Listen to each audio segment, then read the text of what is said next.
আসসালামু আলাইকুম। সবাই কেমন আছেন? আশা করি সবাই অনেক অনেক ভালো আছেন। আজকে আমি তৈরি করব কোনো রকম আটা, ময়দা, সুজি বা চালের গুঁড়ো ছাড়া ঘরে থাকা 1 থেকে 1.5 কাপ চাল হলেই খুব সহজে আপনারা এই রকম কলাপাতার মজাদার এই পিঠাগুলো তৈরি করে নিতে পারবেন। এই শীতে নানান রকম পিঠাপুলির পাশাপাশি এইভাবে একবার হলো তৈরি করে দেখতে পারেন। এখন কথা না বাড়িয়ে দেখে নেই আমি কিভাবে এই মজাদার পিঠাগুলো তৈরি করলাম। এই পিঠাগুলো তৈরি করার জন্য প্রথমে আমি এখানে 1.5 কাপ পরিমাণ পোলার চাল ভিজিয়ে রেখে দেব কিছুক্ষণের জন্য। কিছুক্ষণ ভিজিয়ে রাখার পর একটা হাঁড়িতে 2 কাপ পরিমাণ পানি, কিছুটা পরিমাণ গোটা গরম মশলা আর পরিমাণ মতো লবণ দিয়ে সবটুকু চাল এখানে দিয়ে দিলাম। এখন এই চালটাকে হাফ সেদ্ধ করে নেব। এইদিকে অর্ধেকটা নারকেল নিয়ে নিছি। এখন এই নারকেলটাকে ঠিক এইভাবে কেটে নেব।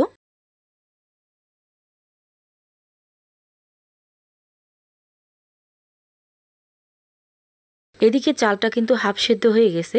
অবশ্যই চালটা হাফ সিদ্ধ করবেন। এখন এই চালগুলোকে আমি এইভাবে ঝরিয়ে উঠিয়ে নিব আর একটা স্ট্যান্ডারে করে ঝরা দিয়ে রেখে দেব, যাতে করে এক্সট্রা পানিটা পড়ে যায়, একদম চালটা ঝরঝরে হয়ে যায়। এইভাবে আমি সবটুকু চাল ঝরা দিয়ে রেখে দেব। চালগুলোকে আমি ঠিক এইভাবে 10 মিনিটের জন্য ঝরা দিয়ে রেখে দিছিলাম। এখন এখানে যে গোটা গরম মশলাগুলো দিছিলাম ওইগুলো উঠায় ফালাই দিব। এখন এই হাফ সেদ্ধ করা চালগুলো একটা বলে নিয়ে নিলাম।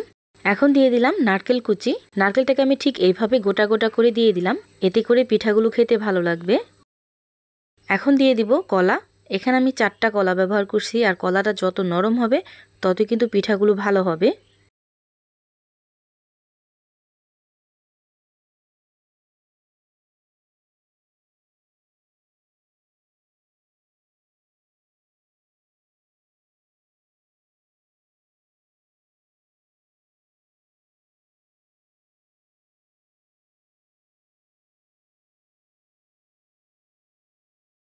এখন সবকিছু খুব ভালো করে হাত দিয়ে একটু চটকিয়ে চটকিয়ে মেখে নিতে হবে।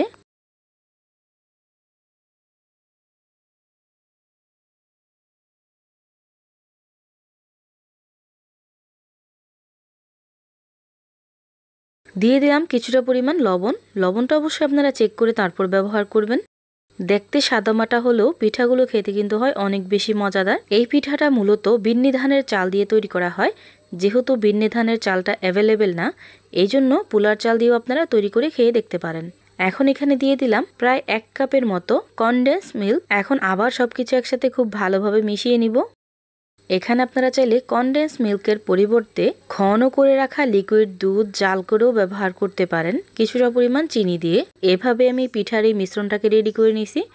এখন এদিকে কলাপাতা নিয়ে নিছি কিছুটা, আর এই কলাপাতাগুলো খুব ভালোভাবে ধুয়ে বা একটা ভিজা কাপড় দিয়ে পরিষ্কার করে নেবেন।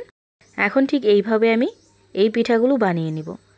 পিঠাগুলোর মাঝখানে আমি কিছুটা পরিমাণ নারকেল খেজুরের গুড় দিয়ে পাক দিয়ে রেখে দিয়েছিলাম, ওইটা দিয়ে দিলাম। এটা একেবারে অপশনাল, চাইলে দিতে পারেন, না দিলেও কোনো সমস্যা নাই। এটা না দিলেও এই পিঠাটা খেতে অনেক বেশি মজাদার হয়।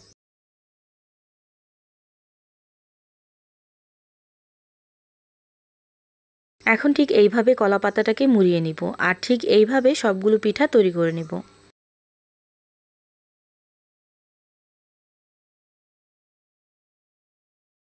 এভাবে আমি সবগুলো পিঠা তৈরি করে নিছি। এখন এই পিঠাগুলো আমি ভাপে দিয়ে দিব।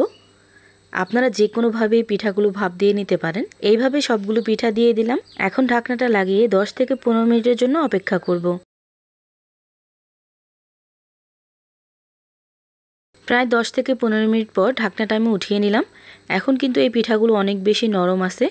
যখনই ঠান্ডা হয়ে যাবে তখন কিন্তু এই পিঠাগুলো অনেক বেশি শক্ত হয়ে যাবে। কিছুটা ঠান্ডা হওয়ার পর পিঠাগুলো আপনাদেরকে দেখিয়ে দিতেছি যে পিঠাগুলো কত বেশি পারফেক্ট হয়েছে।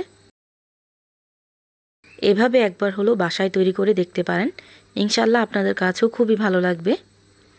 ভিডিওটা ভালো লাগলে লাইক, কমেন্ট অ্যান্ড শেয়ার করতে ভুলবেন না। সবাই ভালো থাকবেন, সুস্থ থাকবেন। আল্লাহ হাফেজ।